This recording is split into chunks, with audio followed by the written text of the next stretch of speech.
Hi అండి, ఎలా ఉన్నారు? Welcome to my channel. ఈరోజు నేను ఇంకో కొత్త వంటకంతో మీ ముందుకు వచ్చేసాను. ఈరోజు నేను చేసుకునేది పనీర్ తవా ఫ్రై. పనీర్ తవా ఫ్రై చాలా బాగుంటుంది. ఇప్పుడు దానికి మనం ప్రిపరేషన్ ఎలా చేసుకోవాలో చూపిస్తాను. దానికి కావాల్సిన పదార్థాలు: మనం పసుపు, గరం మసాలా, కారం, రుచికి సరిపడా సాల్ట్, ఇంకా 2 టేబుల్ స్పూన్లు పెరుగు, 1 టేబుల్ స్పూన్ ఫ్రెష్గా దంచి పెట్టుకున్నటువంటి అల్లం వెల్లుల్లి పేస్ట్, ఇంకా ఒక హాఫ్ నిమ్మకాయ చెక్క, ఇంకా కొత్తిమీర. ఇప్పుడు మనం దీన్ని పనీర్ కూడా తీసుకొని పనీర్ని నీట్గా మ్యారినేట్ చేసుకుందాం. మ్యారినేట్ చేసుకోవడానికి ముందుగా మనం ఒక మసాలాని రెడీ చేసుకోవాలి. అల్లం వెల్లుల్లి పేస్ట్, పెరుగు, సరిపడా సాల్ట్, పసుపు, కారం, గరం మసాలా వేసుకోవాలి. వేసుకున్నాక మనం ముందుగా కట్ చేసి పెట్టుకున్నాం కదా హాఫ్ నిమ్మకాయ చెక్కని ఇందులో పిండేసుకోవాలి. ఇలా అన్నీ ఒకదాని తర్వాత ఒకటి ఒక ప్రాసెస్లో వేసుకోవాలి.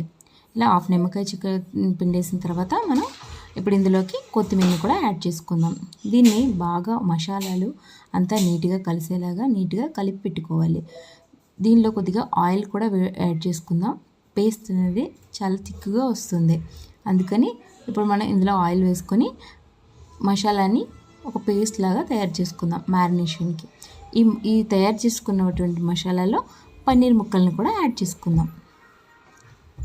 ఇందులోకి మనం పన్నీర్ ముక్కల్ని వేసుకున్నాం. పన్నీర్ ముక్కలు వేసుకున్న తర్వాత మనం ఒక స్పూన్ సహాయంతో నీట్గా 1 by 1 కలుపుకోవాలి. లేదంటే పన్నీర్ ముక్కలు అనేవి విరిగిపోయే ఛాన్సెస్ ఉంటుంది. కాబట్టి ఒక స్పూన్ సహాయంతో మనం ఒకదానితో పాటు ఒకటి నీట్గా ఇలా కలిపి పెట్టుకోవాలి.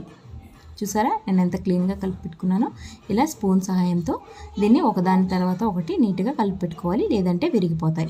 ఇప్పుడు దీన్ని మనం ఫ్రిడ్జ్లో 1 to 2 hours మనం ఇలా ఫ్రిడ్జ్లో పెట్టేద్దాం. ఫ్రిడ్జ్లో పెట్టేసిన తర్వాత మనం దీనికి ఇప్పుడు ఫ్రై కోసం ఒక ప్యాన్ పెట్టుకొని అందులో కొద్దిగా ఆయిల్ వేసుకోవాలి. ఆయిల్ హీట్ ఎక్కిన తర్వాత మనం ఇందులో పన్నీర్కి ఫ్లేవర్ కోసం కరివేపాకును కొద్దిగా వేసుకుందాం.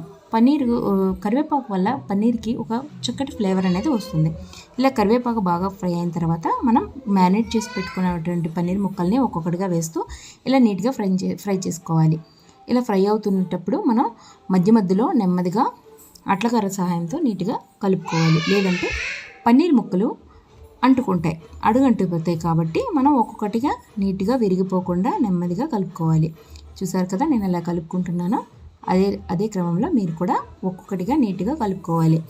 గట్టిగా కలిపేయడం వల్ల పన్నీర్ ముక్కలు అనేవి విరిగిపోతాయి, గుండగా అయిపోతాయి. సో అందుకని ఒక్కొక్కటిగా నీట్గా ఇలా కలుపుకోవాలి. చూస్తున్నారు కదా ఆల్మోస్ట్ మన పన్నీర్ ఫ్రై అయిపోయిందండి. ఇప్పుడు మనం దీన్ని కొత్తిమీరతో సర్వ్ చేసుకుందాం. ఇప్పుడు పన్నీర్ ఫ్రైని ఒక ప్లేట్లోకి తీసుకొని ఇలా రెడీ చేసుకుందాం. ఇలా రెడీ చేసుకున్న తర్వాత దీని మీద ఒక లెమన్ పిండుకుంటే బాగుంటుంది, లేదా ఇలా తిన్నా కూడా బాగుంటుంది. Thank you for watching. Paneer fry చాలా బాగా వచ్చిందండి. ఈ వీడియో మీకు నచ్చినట్లయితే నా వీడియోని లైక్ చేయండి. మరిన్ని వీడియోస్ కోసం నా ఛానల్ని సబ్స్క్రైబ్ చేసుకోండి. ఈ వంట మీరు కూడా ట్రై చేయండి. ఎలా వచ్చిందో నాకు కామెంట్ కూడా చేయండి. అంతేనండి, సింపుల్. బాయ్.